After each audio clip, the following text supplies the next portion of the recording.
Have you ever felt? Are you listening? Damn.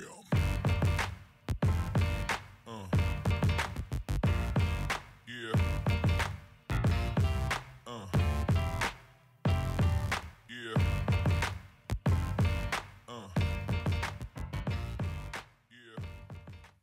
Good morning, everyone. Good afternoon, whatever your preference. My name is Luke Thomas. This is the Monday Morning Analyst, which, of course, never comes out in the morning, but it's a clever title, sort of. Anyway, you got the idea. 30 minutes, we break down the technical action from over the weekend, 3 events to look at from this past weekend, World Series of Fighting 18. You can hear my dog. Let's see. Bellator 133, and then, of course, UFC Fight Night 60. Now, previously what I had done was sort of go in chronological order, and then I didn't give myself enough time to do the bigger events. So I'm actually going to start with UFC and then work backwards, if that's all right with you. All right. Follow me on Twitter at SBN Luke Thomas. You can email me at luke.thomas@sbnation.com, and, of course, facebook.com/LukeTSports. I apologize for my dog in advance. Being a dog. All right. Let's see here. If we start off the evening, or I should say the podcast, UFC Fight Night 60, this took place at the First Bank Center in Broomfield, Colorado, which is about, an hour outside Denver. I've gone to a couple of events there. I've gone to Glory Denver was there, and I went to, what fight night was it where Joe Lazon fought Kenny Florian. Anyway, I went there as well. So it's a nice venue. It's a little bit outside Denver, but it's good. It's modern. Internet's good there for what it's worth. They filled about 5,800 out of about 7,500, so it's a smaller venue and still was not a sellout. Of course, you can sort of determine why, with a gate of about 382,000. I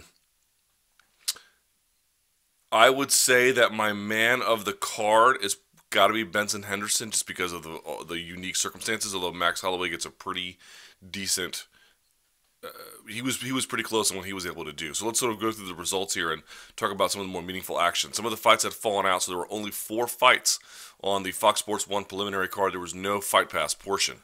All right, so let's start the fight card. First up was a catchweight bout, 158 pounds, between James Montessori and Cody Pfister. James Montessori won at 149 of the second round. Good fight, not great fight. Montessori, if you watched Glory a couple of weeks, or maybe a week or so ago, Raymond Daniels has this sort of explosive spinning back kick style where they have to create space and then pound you with it. He can do a lot of that and does prefer to do a lot of that. But I think what I saw in this fight was just better adaptation to MMA.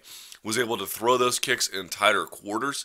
Didn't need quite as much space or setup or timing as before. Was able to mix in more normalized, Western boxing kind of hand combinations. Great use of and excellent timing with his knees. It's not just throwing a knee when they're in tight, but really finding a way to time it when they're not expecting it, when they're bringing their hands up, or they're just not, they haven't prepared their core to take the shot yet. And he was really, really good about that, hurting Pfister a number of times. My dog again. And then eventually... eventually getting the back and then securing the choke. But the weight issue we need to keep an eye on. It's something that I think should not be. How do you want to say it exactly? I mean, there were so many weight issues on this card. I believe Montessori, I could be wrong about this, has had issues with it in the past, but in either event, Montessori doing what I call the Perez special. Right, where you hurt guys with a strike, they make a poor decision as a consequence, and then you're able to take advantage of it. And good finishing instincts and good finishing skills, Montessori is coming along nicely. In flyweight action, Zach Makovsky taking on Tim Elliott. He won by unanimous decision, 29-28, 29-28, and 29-28. Zach Makovsky this was a pretty clear example of what happens when a guy who's a really good grappler goes up against someone who's just a slightly better, really good grappler. That's what this was. Not a lot of striking on the feet. Tim Elliott has a ton of guts, very athletic, surprisingly athletic. He's just one step below what the better part of that division can offer. And it's not because he doesn't have durability. It's not because he doesn't have energy. It's not because he doesn't have some technique. It's just that he's just not quite refined. He's a little bit of a feral animal in there. I know it's fun to show highlights of him, when Makovsky's trying to take his back and he picks him up and then, goes in the air and lands on his back. But these are just, that makes him fun, and it certainly makes him athletic, but that's not a skilled way to escape someone trying to take your back. You know, it's just not. And so I think that really is, it's the story of Tim Elliott. It's such a fun, athletic guy who has some skills, who I think has another gear to hit. But if he continues to do stuff like that, he's not going to hit it. I will say in his defense, one of the things I really noticed in this fight that I really took away from Dog, I swear to God, I'm going to take you back to the pound. They wait until the thing starts, and then they start doing this. You notice that Makovsky had a little bit of trouble passing. Like, one of the fundamental components of passing is, like, I saw, I think it was either a Hoffa or a Guy Mendez video where he talked about one of the core principles of passing. You know, pressure passing, you telegraph which way you're going to go, but you can't be so telegraphed that they know you're only going to push one way, that you're never really going to mix it up, that you're never going to do anything different. And so, for me, what was kind of interesting was he got caught a little bit in that. And what Elliott was able to do was constantly re-square up his hips underneath. If you notice that. And I don't know if he ever got full guard, maybe he got full guard a couple times, but he was definitely able to get butterfly guard a lot, or have half butterfly guard. Because he was constantly, you would see Makovsky trying to angle him out for a hip. Like, what do you want to do on some of the passes that he was doing was, you want to get whatever side you're going to go to. So I'm going to pass to this person's right side. That's where most people commonly pass. You want to get, if you're going to pass to their right, you need to get that same side hip to the ground. That's what has to happen, not for all passes, obviously, but for that pass. In fact, some passes you have to do the exact opposite. But for some of the passes he was trying to do, he was trying to push it down and then knee cut across. And Elliott had really mobile hips underneath and was constantly able to sneak that knee just out the corner. That was a big problem for Makovsky. But in the end, Makovsky just better, was able to eventually pass guard. And the slam, by the way, came from something where Elliott's really good. When you go to spin to take someone's back, you have to beat their arm. So if they're turtled and someone goes around, if no arm is blocking, well, they're just going to go around. But if you get that arm out, so you can see, if you get that arm out, it stops him. So what happened was he got the arm out, but then almost got crucifixed. So he just picked him up and went backwards with him like a backpack. Again, fun, interesting, and maybe you can knock a guy out that way. But it just sort of underscores that there's another level of technical specificity that Makovsky benefits from having that Elliott does not. Chad Skelly defeating Jim Allers via TKO. This one was slightly controversial because it looked like Allers' knee was down when he got hit. Either way, I thought he was done. Decent performance from Chad Skelly. Better use of his striking. The right hand was, I swear to God, these two. I swear to God. Come here. Come here. Come here, stupid. Come here. Come here. Here, say hi, since you're trying to make a show about everything.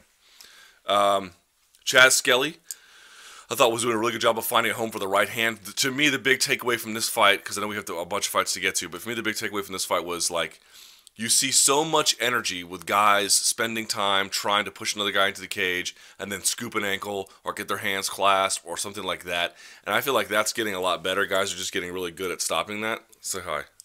No, you wanted to make it all about you. Thank you, buddy. I appreciate that. You're sweet. Quit making noise. Allers just never moved his head. And here's what I mean. I feel like it used to be the case where Couture and Penn would have cage takedowns where they would, like, almost bounce you off the takedown. Like, they would use the cage, but in a really short, tight, narrow window.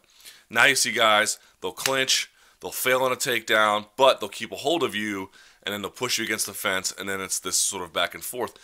It's been such a point of emphasis to have good takedown defense along the cage that everyone's good at it, basically. Or if you get them down, they pop the hips right back up. You see it all the time now from every kind of different fighter. You need to have something different with your takedown arsenal to get it done. And not saying that Skelly doesn't, but there's just a lot of time spent that way. But to me, Allers had a problem with this. Other guys had a problem with this. There's just no head movement. Take half the time you spend on cage takedown defense, or at least maybe a quarter of the time, some portion of the time, and invest that into getting the head off the side, when they throw. Because the right hand found a home over and over and over and over. He just kept throwing the same punch. If it works, why not? Just keep doing it. That was a big problem. Efrain Escudero surprising me, beating Rodrigo de Lima 30-27, 30-27, 30-27. This was just a complete performance. Again, de Lima, no head movement, zero, right? Efrain Escudero, was able to just throw a lot of good, crisp hand combinations, some decent leg kicks as well. He was a better wrestler, did a good job of avoiding submissions from De Lima's guard. Not a lot of passing. He sort of stayed in the guard and continued to pound from there, but didn't really need to pass. Was able to be quite effective from that. So Escudero surprised me, I have to be honest. Not that I thought De Lima was, a world beater, but I probably unfairly wrote off Escudero. So credit to him for proving me wrong, and probably a few other people as well. Ray Borg. So we move to the main card now. Ray Borg defeating Chris Coladas via submission, 2:56 of the third round. This was a great fight as well. Coladas having some of his moments with threatening with arm bars or a lot of things. But the problem with the way he was doing it was, and we'll get to how Neil Magny did it and didn't have quite the same problem. Chris Coladas would frame up for an arm bar, and then if he couldn't get it, he would automatically lose the scramble. So this is one of the reasons why I think you just see less jiu-jitsu, is because guys don't want to end up in positions like that, where they're, I want to attack off my back, but then I get past. There's a way to attack from the back and then not get past. It takes a lot of work, and I think this might be one of those moments where Coladas sort of says, this is something I can work on for the future. But you get the idea. So let's see here. But the thing I want to sort of point out was I thought Coladas did really well. I thought that there was some interesting moments from him defensively. Always had, a really urgent way of responding to Borg's offense, which I thought was good. But let's talk about the finishing sequence real quick. The Kimura. So he locks it up in a scramble. That double wrist lock grip. So he gets it, but he has to step over the head to do it. Because if you don't step over the head, they can just sit up. Here they come. Unbelievable, right? I knew I should. This is why I close that door when I do this, because these two animals literally they think it's their hour. Anyway, if you don't step over the head, if you just have the Kimura, they can just sit up. Now, if they sit up, you can take their back.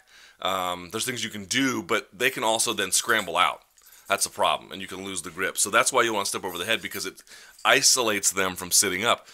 But he had a weird angle on it because Coladas was super squirmy underneath, right? Like some of these guys, if you get it from them, they kind of maneuver around a little bit. Some people, I don't mean they spaz, but they give you, it's like trying to ride a wild bronco, man. Like they really give you a lot of problems underneath, and they're trying to perfectly execute you off.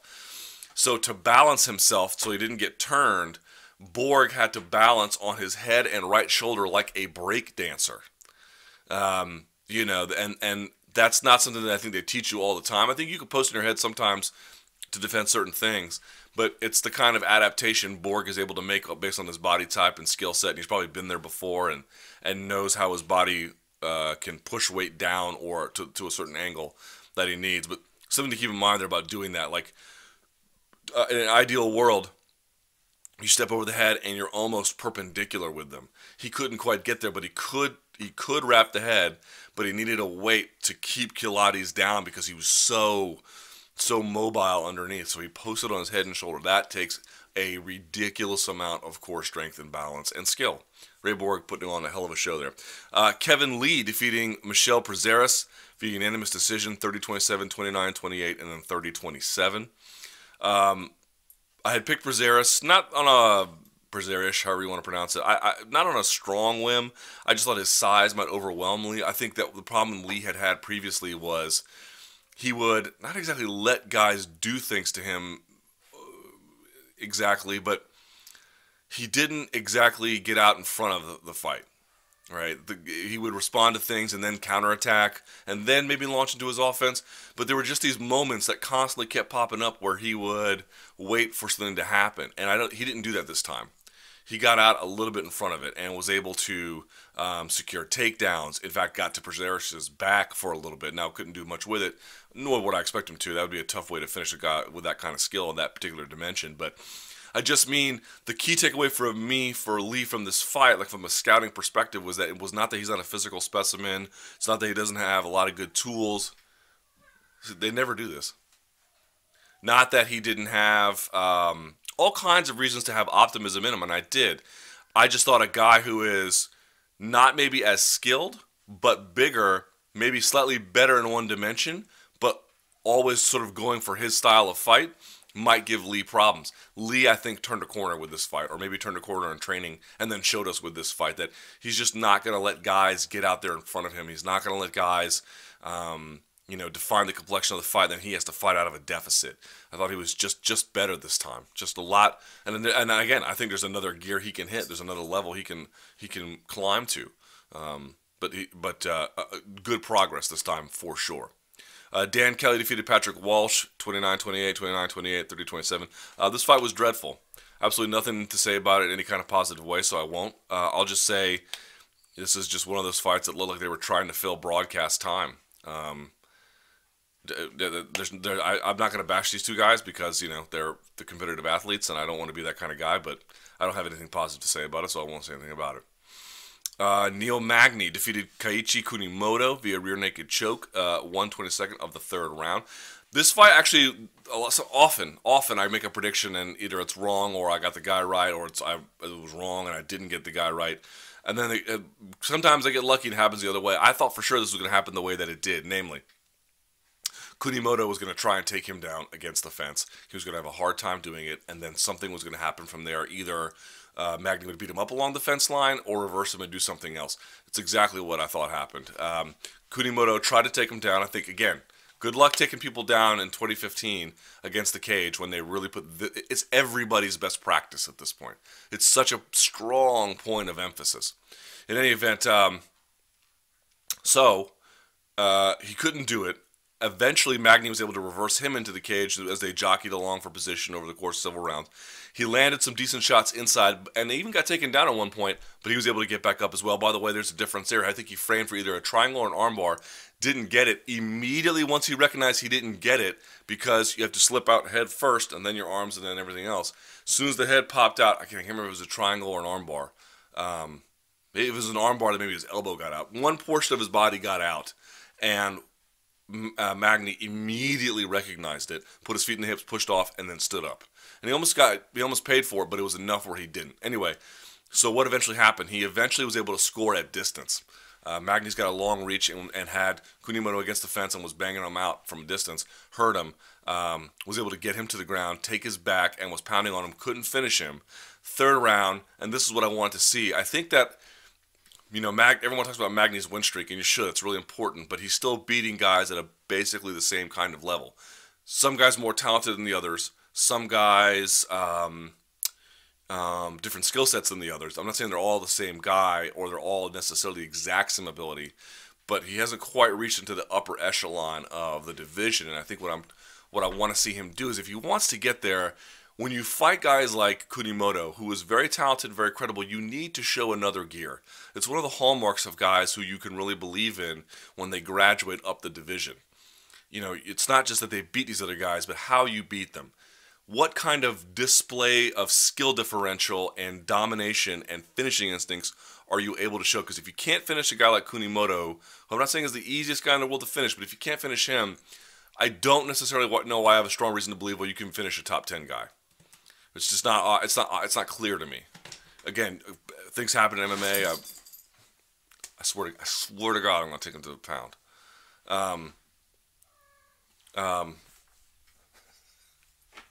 Anyway, so in the end, he came out in that third round. Right away, went to work. Bang, bang, bang. Same thing. Took him down. Kunimoto was gassed, was tired, was hurt. Took his back and then finished him off. It was great. It was that extra gear I needed to see. What I want to see him do this, though, is a little more in a narrower timeline. So now I know he could finish guys like Kunimoto, which is not an easy thing to do. Barbas! Stop. Thank you. Now that I know he can do that, let's shorten up the timeline. Let's make that a little bit narrower. Let's make that a little bit easier. All right, in the main event, Max Holloway defeating Cole Miller via unanimous decision, 29-28, 29-28, and 30-27. If Cole Miller won a round on your scorecard, it was probably the first. It certainly was not the second or the third. What do you want to say? A lot of good things to say about Cole Miller. I thought his striking looked a little bit better than it had in the past. Not quite as fluid or dynamic as Holloway by any stretch, but he was able to have, I thought, how do you want to say it?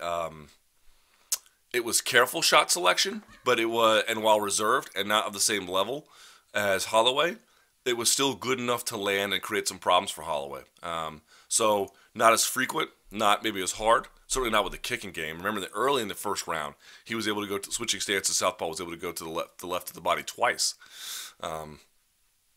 So there was that. but I just mean like Cole Miller wasn't out there like some feeble noob. Like he was out there finding homes for the combinations that he likes. And it worked a fair number of times. It's just not at the same level that Holloway was for striking. Holloway is incredible. Switching stances, circling out from angles, clinch breaking right away. Never lets you get a hold of him hardly. The times that he did get a hold of Holloway along the fence line, he wasn't able to do a whole lot with it in terms of the clinch. Holloway would go hip to hip. There was one moment, the sweep that Cole Miller got. So Cole Miller angles perpendicular to him, right? Did not have the underhook. I checked the tape this morning. Did not have the underhook. Takes his top leg and goes inside the nearest leg of Holloway, and then brings his other leg underneath. So in any kind of sweep, there's always two things that have to happen. And they can happen simultaneously. On simpler ones, they happen in two different motions. And they happen in different ways. But the keys to a sweep are basically two things. One, you need to be lifted off of your base. And two, a side has to be blocked for you to be turned to. Right? That's what has to happen. You can't just yank someone over if their base is ridiculous. And even if you block a certain side, if you're not doing the things that you need to be doing, hold on just one second here.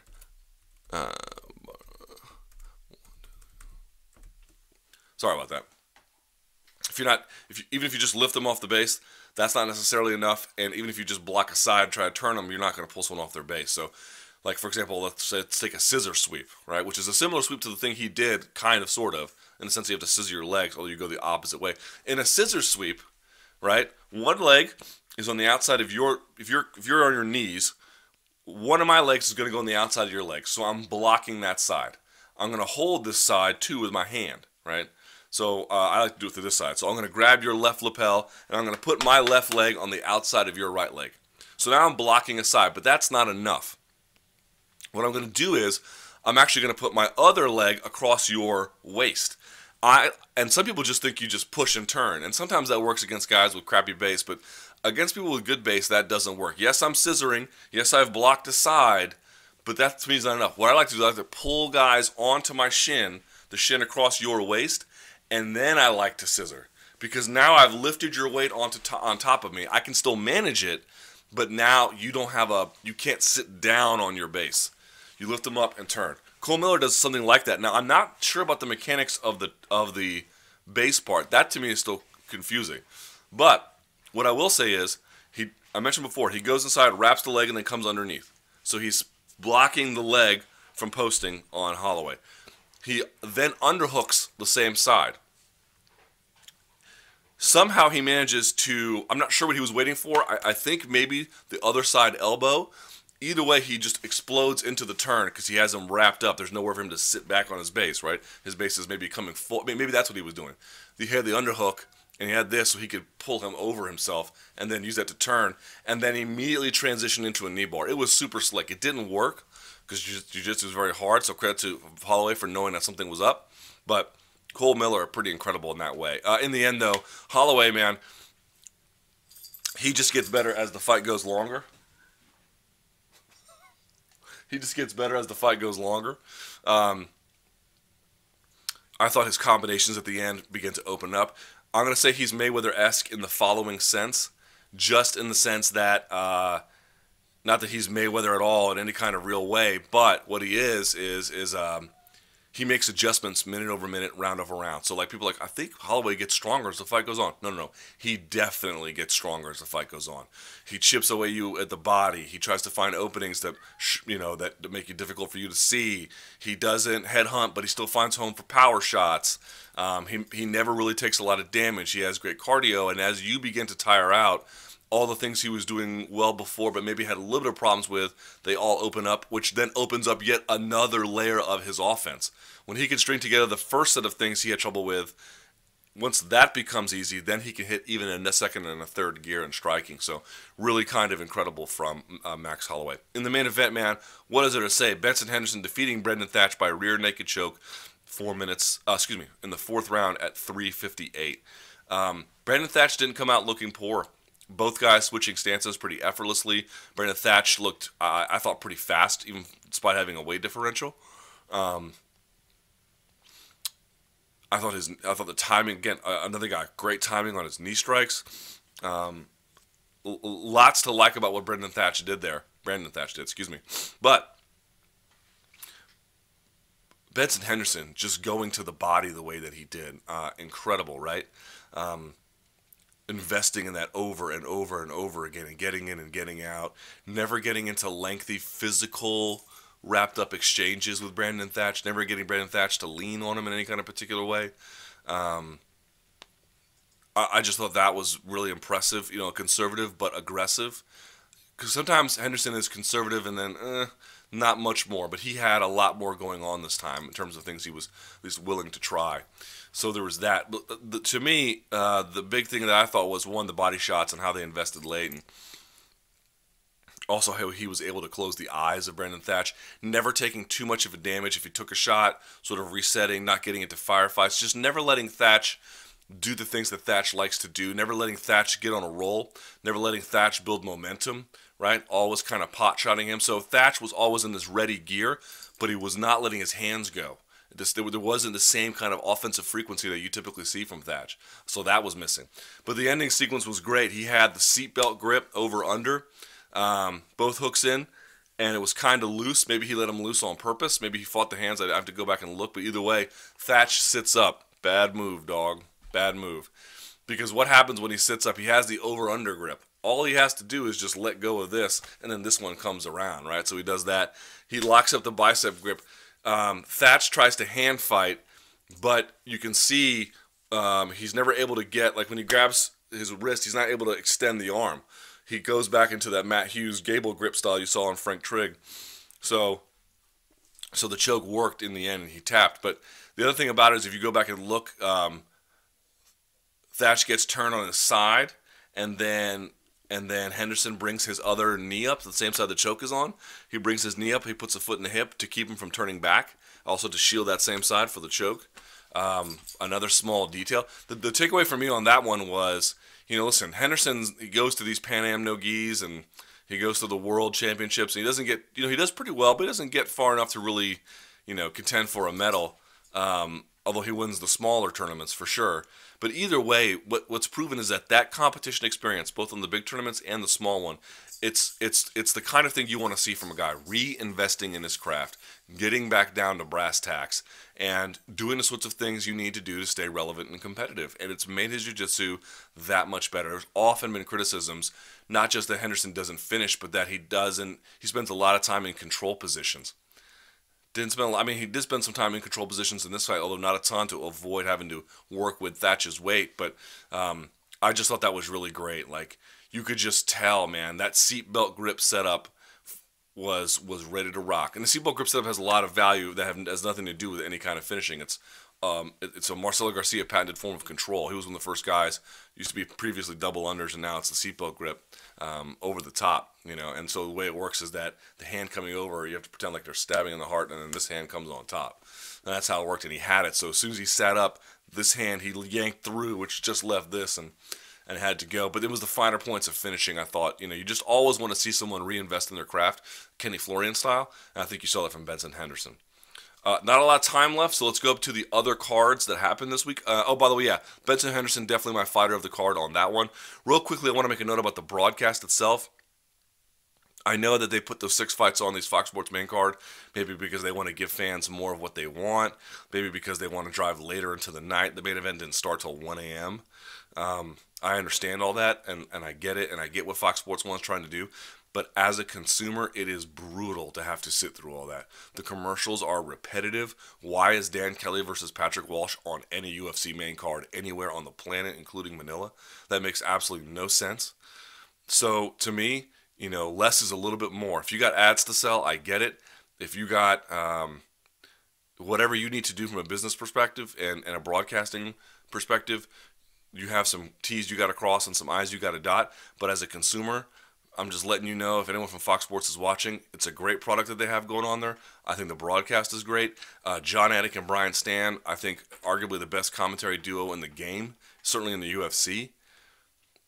The 6 fights with the redundant, repetitive commercials, especially when some of those 6 are terrible fights that have no business being in the UFC, is a lot to take. It's a lot to take. I really, really wish it was not this difficult. You shouldn't make it a chore for me to watch. You really shouldn't. All right.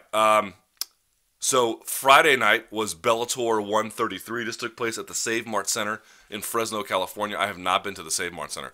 No point in going through the prelim card, and even the main card left a lot to be desired. But Chris Honeycutt taking on Clayton McFarland. Chris Honeycutt wins at 4:16 of the third round. This was actually a surprisingly competitive bout. McFarland, I had slept on. You see these guys who are D3 and D2 wrestlers. They can do really well in MMA. It's not the same kind of thing where, yes, Honeycutt is going to have that Division I finalist kind of finesse maybe, but McFarland's not going to be far behind. Was able to get a couple of takedowns and put Honeycutt on the defensive a little bit. Now, this was the Honeycutt show. I think for the most part, I think he was just obviously much stronger. I think his punching power was clearly a big differential between he and McFarland. And then obviously late, some of the things that McFarland did just forced a second gear out of Honeycutt. So, in the end, he prevailed. But definitely a little more competitive than I thought it was going to be, but a good, nice showing for Chris Honeycutt. Able to show takedowns along the cage, able to show good scrambling, able to show good ground and pound, really good ground and pound. I mean, he finished him off from back mount with punches to the ribs, right? You don't see that very often. I mean, McFarland was done, was just eating shots, so, but was conscious. It's a pretty rare thing. So big punching power, big physical strength, didn't gas, which I really like seeing. Nice takedowns himself. So McFarland was game and pushed Honeycutt, never to the danger zone, but pushed him to a point where he had to do more than I think he thought he would have to put him away. Julia Budd defeated Gabrielle Holloway, 30-26, 30-25, 30-24. An absolutely dreadful fight. I know the scores are crazy, but a dreadful fight, not worth speaking about. I mean, I know they're trying to grow their 145-pound division. God bless them. They need to. It's an important part. This is a building block to get there, but this is just a fight not worth speaking about. Daniel Vishal defeated Pat Curran via split decision, 28-29, 29-28, 29-28. I don't see how you can get a split decision out of this one. Vishal pretty clearly won. What do you say about Pat Curran? Some people are wondering whether those tournaments that these guys had to go through, the Chandlers and the Currans, to the Pitbulls to a lesser extent, whether it broke them or not. And maybe it's a decent theory. I don't know there's enough evidence to really sign on to it just yet. But what I would say is it's certainly troubling what's happened to Pat Curran. Look, if you interviewed him right when at his peak, what he would say about the tournaments were it forced him to get really good really quickly. He just got better from the tournaments. Technically, he was able to add a lot of skills in a quick amount of time. And we're talking about a couple of years here over all the different things that have happened in his career, but you get the idea. Those tournaments fighting so close back to back, you were able to really sharpen up some things. And I think that helped him. I think he was always pretty good, but I think that helped him shoot up past his contemporaries. But somewhere along the line, either from the damage taken in those tournaments or the way in which he wasn't able to readapt the skill building process after the fact, he hasn't added a lot of skills. People talk about, well, he's regressed. I don't know that he's regressed. I think that he's regressed maybe a little bit. I just think more than anything else, he stopped adding skills. You go back to Benson Henderson. He's clearly still adding skills. Clearly. Benson Henderson is a very talented guy. Pat Curran, I feel like it's still a lot of the same. It's a lot of boxing combinations. It's takedown defense, and it's not much more than that. What else can you point to about his game? Well, he had the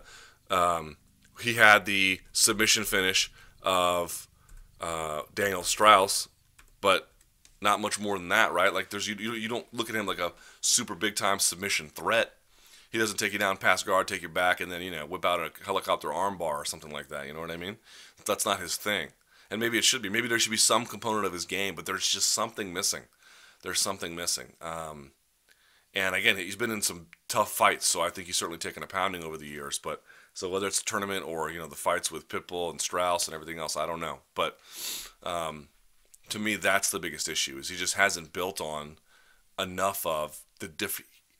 He got really good at boxing, and he got really good at takedown defense, and he got good at, I know he finished Marlon Sandra with a surprise sort of head kick off the end of a combination, and that's pretty great too. Don't get me wrong, that's a legitimate win, but I don't think that he's just sort of said, well, these two things are working, I'm just going to keep going with them, rather than building a few maybe extra details that could make him a little bit more competitive than he is. So Vishal, I thought looked pretty good, had a much better jab, crisper combinations, was able to get the takedown when he needed it. So much for Pat Curran's vaunted takedown defense. Vishal deserved the win. In the main event, Alexander Shlemenko defeated Melvin Manhoef via spinning back fist at 125 of the second round. So obviously, I don't think Melvin Manhoef should fight the rest of the year, if ever again. Bellator needs to stop booking him immediately. This is like getting to the point where it's grotesque and dangerous. So hopefully they listen. Glory shouldn't book him either. At least not the rest of the year. But a decent game plan from Shlemenko, given his limited skill set. If you saw Shlemenko fight Lombard back in the day, you knew Shlemenko could take a shot. Like, I know he lost to Halsey, I know he lost to Ortiz, but these were like big wrestler dudes taking him down and just giving him, the kind of fight he just can't deal with. But he can strike with a lot of people. Maybe he doesn't win, but he's hard to put away, and he'll always be there. And he's got, he's turned a gimmick into something that actually works a little bit. So what I would say is, Shlemenko has terrible takedowns, but what he did to Melvin Manhoef, like Melvin Manhoef used to be characteristically aggressive and on his toes and throwing, and maybe that would help him get taken down, or maybe he'd get countered, but he was throwing. Manhoef didn't throw a whole lot in this one. He would throw when he got Shlemenko against the fence or in a more manageable range, and then he would still miss a lot too, by the way. And also he didn't throw with the same kind of dynamic, different combinations. He was throwing a lot of sort of head strikes and missing. But more than that, even though Shlemenko's takedown attempts were terrible and Manhoef stuffed him, they were just to get him defensive. So what wound up happening was you had a very defensively minded Melvin Manhoef, who didn't look physically shot in the sense that he couldn't move around. He did look pretty athletic and pretty agile, but he just wasn't throwing. Hardly at all.